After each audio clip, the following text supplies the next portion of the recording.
আচ্ছা, মানুষের সম্পর্ক নিয়ে তোমার ভাবনা কেমন? মানুষের সঙ্গে মানুষের, না একটা ছেলের সঙ্গে একটা মেয়ে? ছেলে এবং মেয়ে, মানে প্রেমের। পাওলো কোয়েলো বলেছেন, love is the force that transforms and improves the soul of the world. ভালোবাসা পৃথিবীর আত্মাকে বদলে দেয়। এত মানুষের কথা কোট করো কেন? তোমার নিজের কোনো ভাবনা নেই?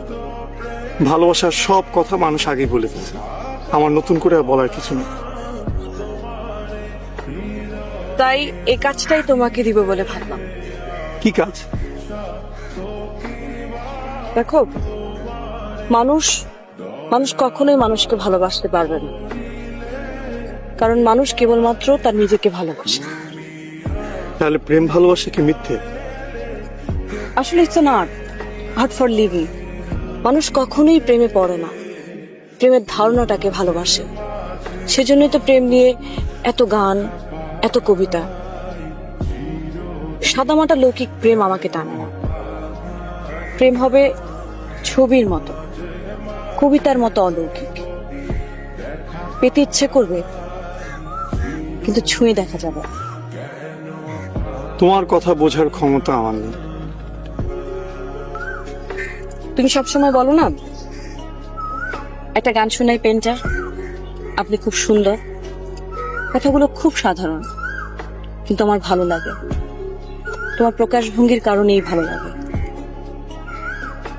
তাই ভাবলাম তোমার সঙ্গে থাকা যেতে পারে। আমার ভয় করছে। সবসময় এত গান শোনাতে চাও, সুন্দর সুন্দর বলো, তখন ভয় করে না? তখন তো ব্যাপারটা ছিল অনিশ্চিত, আবিষ্কারের উত্তেজনা ছিল। ব্যাপারটা এখনো অনিশ্চিত। যেসব গান তুমি আমাকে শোনাতে চাও, সেসব গান শুনতে শুনতে মনের মধ্যে যে ছবি তৈরি হয়, সেগুলো যদি আমার হাতে তুলে দিতে পারো, তাহলে আমি তোমার। কিভাবে সম্ভব?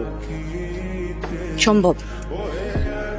প্রেম আসলে আছে, কিন্তু অনেক গভীর, অনেক বেশি অধরা।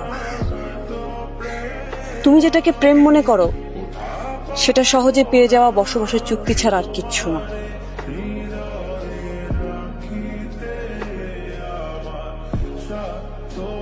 বিতস্তা, আমি কি তোমাকে ভালোবাসি বলতে পারি? বলতে ইচ্ছে করলে বলো। তোমার সাথে কি আমার প্রেম? তোমার ভাবতে ভালো লাগলে ভাবো। আমার চাই গানের ছবি। আবার দেখা হবে? হবে তো।